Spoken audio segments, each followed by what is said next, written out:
ሰዎች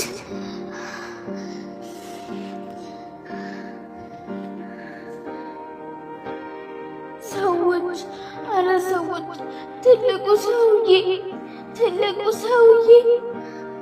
ና ትልቁ ሰውዬ ና ሰዎች ድረሱልኝ ሰዎች አመመኝ ትልቁ ሰውዬ ያመመኝ ነውና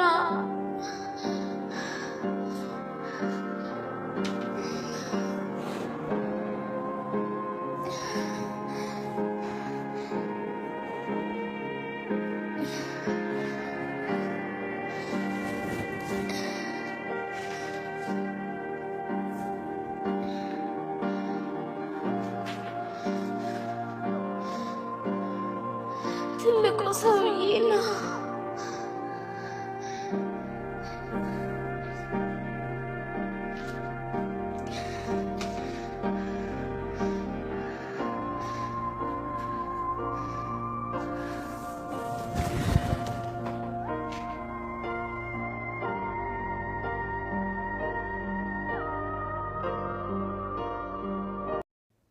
ሰላም እንደምን አላችሁ ውድ የምሳሌ ድራማ ተከታታዮች።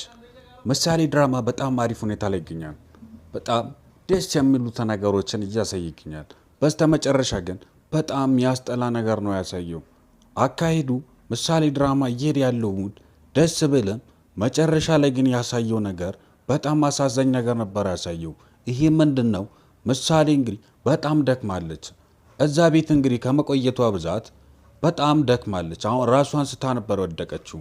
ይሄ እንግዲህ በጣም ያስጠላ ነገር ነው። ምሳሌ እንግዲህ ውጭ ሀገር ሄዳ ታከማ ብትመለስም አሁን ሙሉ በሙሉ ጤነኛ ናት ማለት አይቻልም። ቤተሰቦች ሙሉ በሙሉ ጤናዋ ወደ ቦታ አልተመለሰም።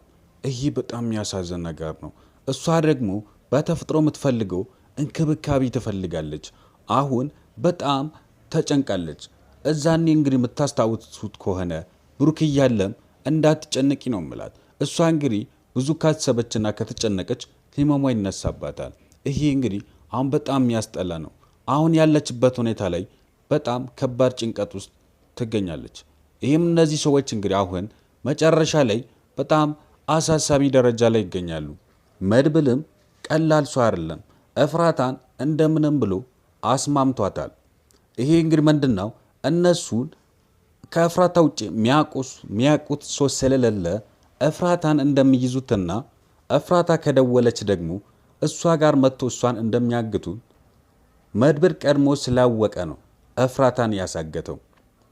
እስኪ ይህን ነገር የተረዳችሁት ካላችሁ ሀሳባችሁን ኮሜንት ሴክሽን ላይ አስቀምጡልኝ። ይህን ቪዲዮ ደግሞ ላይክ አድርጋችሁ ለድራማው ያላችሁን ፍቅር አሳዩልኝ። ውድ ቤተሰቦች ይህን ድራማ እየተከታተላችሁት ይህን ቻናል ሳብስክራይብ ያላደረጋችሁት ካላችሁ ሁላችሁም ሳብስክራይብ እያደረጋችሁ ቤተሰብ ከሆናችሁ ደግሞ ይሄ ቪዲዮ ለብዙ ሰው እንዲደርስ ሼር በማድረግ ለዚህ ቻናል ያላችሁን ፍቅር አሳዩልኝ። ውድ ቤተሰቦች ሌላው ዝና ሞገስን በጣም እያታለለ ይገኛል።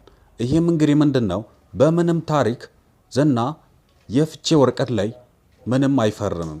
ይሄ እንግዲህ እያደረገም ላይ ያለው ነገር ምንድነው ሞገስ ሉላን በጣም ስለሚያፈቅራትና ከሉላ ጋር በነፃነት መኖር ስለሚፈልግ ሆን ብሎ እሱ ሉላን በጣም ስለሚወድ እየጠመደ ነው ያለው። ይሄን ነገር ደግሞ ሞገስ እያሰበ ያለው ነገር ምንድነው አንደኛው ከፈረመ ከሉላ ጋር በነፃነት ወልደን ተጋብተን እንኖራለን አይነት ሞድ ነው ሐሳብ ነው እያራመደ ያለው። ይሄ ነገር ደግሞ ተረጋግቶ ሞገስ ማሰብ ነው ያለበት። ከዚህ በኋላም አሁን ግን በስተመጨረሻ ላይ በባለፈው ክፍል በጣም እኔ ይፈታል ብዬ ሰግቼ ነበር፣ በጣም ፈርቼ ነበር። መጨረሻ ላይ ግን በጣም ደስ የሚል ነገር ነው የሆነው። ይሄ ምንድነው እሱ ከመፍታቱ በፊት መድብል ቀድሞ ነው የደረሰው። ይሄ እንግዲህ መድብል በጣም ከባድ ሰው ነው፣ ጭንቅላት አለው ሰውዬ፣ ቀላል ሰው አይደለም። አሁን ሞገስን ያስማማ ይመስለኛል። ከዚህ በኋላ ሞገስ እንደዛ አይነት ሲተት ይደግማል ብዬ አላስብም።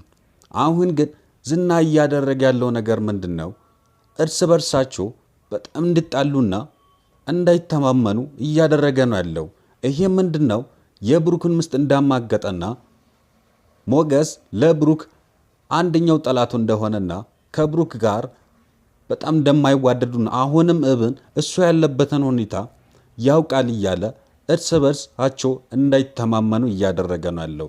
ይሄ ነገር ደግሞ በጣም መጥፎ ነው። በዚህ ሰዓት ላይ እነሱ ካልተማመኑ ብሩክን በምንም ታሪክ አያገኙም ማለት ነው። ቤተሰቦች ይሄ በጣም የሚያስጠላ ነገር ነው። ዝናም አሁን በከባድ ነው የተነሳው። በዚህ ላይ እነሱን ካጣላ እንግዲህ መድብልንና ሞገስን ካጣላ መሀል ቤት ላይ እሱን ልጠቀም ይችላል ማለት ነው። ቤተሰቦች ይሄን ነገር ደግሞ አሁን ጊዜው ስላይደለ ሁለቱም ሞገስም ቢሆን መድብልም በባለፈው ስህተት ላይ እርስ በርሳቸው መጣላት መባላት የለባቸውም ነው የምላችሁ ቤተሰቦች። እርስ በርሳቸው አሁን ካልተማመኑ በጣም ዝና ያጠቃቸዋል ማለት ነው። ዝና ከዛ ቤት በቀላሉ ለመውጣት ይችላል ማለት ነው። አሁን ግን እነሱ እያደረጉ እነ ካሌብ ሞሲሳ እየሰሩ ያለው ነገር ምንድነው? እፍራታን አግቶ ዝና ያለበትን ቦታ እፍራታ እንድትጠቁማቸው እሷን አግቷት ይዞ እየሄዱ ይገኛሉ። ይሄ ምንድነው? እነሱ ያገቱ ይመስላቸዋል። ነገር ግን ምንም አላገቷትም። ሆን ብሎ ነው መድብል ቀድሞ አስቦና አቅዶ መጥቶ እሷ ከደወለች እነሱ እንደሚመጡ እርግጠኛ ስለነበረና እሷ ደግሞ ይዞ ሲሄዱ ወዴት እንደሚወስዱና ምን እንደሚያደርጉ ምሳሌ ያለችበትን ቦታ ለማወቅና እብን ከዛም በላይ ከሆነ ሰዎችን አግኝቶ በአካል ለሕግም ለማመልከት ይመስለኛል። ውድ ቤተሰቦች እስኪ እናንተስ ምን ትላላችሁ? ግምታችሁን፣ ሀሳብ አስተያየታችሁን ኮሜንት ሴክሽን ላይ አስቀምጡልኝ። በእኔ ሀሳብ የምትስማሙት ደግሞ ሁላችሁም ይህን ቪዲዮ ላይክ አድርጋችሁት ሀሳብ አስተያየታችሁን ኮሜንት ሴክሽን ላይ አስቀምጡልኝ። ሌላው ምሳሌ ድራማ ካሳየው መሃል ዳጣና ቅድስት በጣም በሚገርም ዳጣ ባመጣችው ሀሳብ እቅዳቸው ልክ ቢሆንም መጨረሻ ላይ ግን ማህሌት አሸንፋለች። ይህም ምንድነው? እሷ የምትሄድበትን ቦታ ተከታትሎ ምሳሌ ያለችበትን ቦታ ለማወቅ ነበር ሀሳባቸው።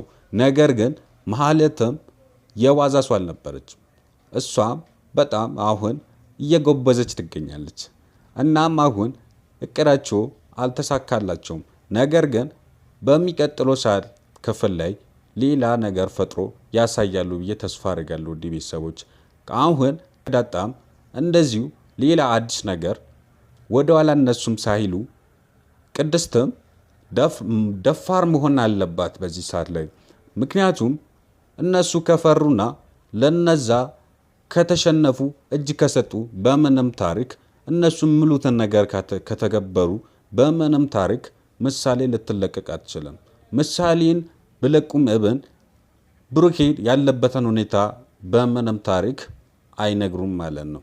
እብን በመድብል ላይ የከፋ አደጋ ሊያደርሱ ይችላሉ።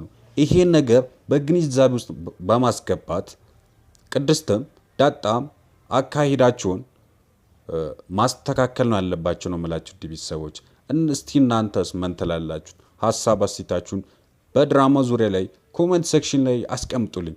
ቀጣዩ ክፍል ላይ እንግዲህ አሁን ምሳሌ በጣም ተራክማለች፣ ከአቅሟ በላይ ሆኖባት ወርቃለች እና እቺ እንግዲህ በጣም ታሳዝነኛለች እኔ እና ምሳሌ ዙሪያ ላይ ምሳሌ በምንም ታሪክ መጎዳትም የለባትም።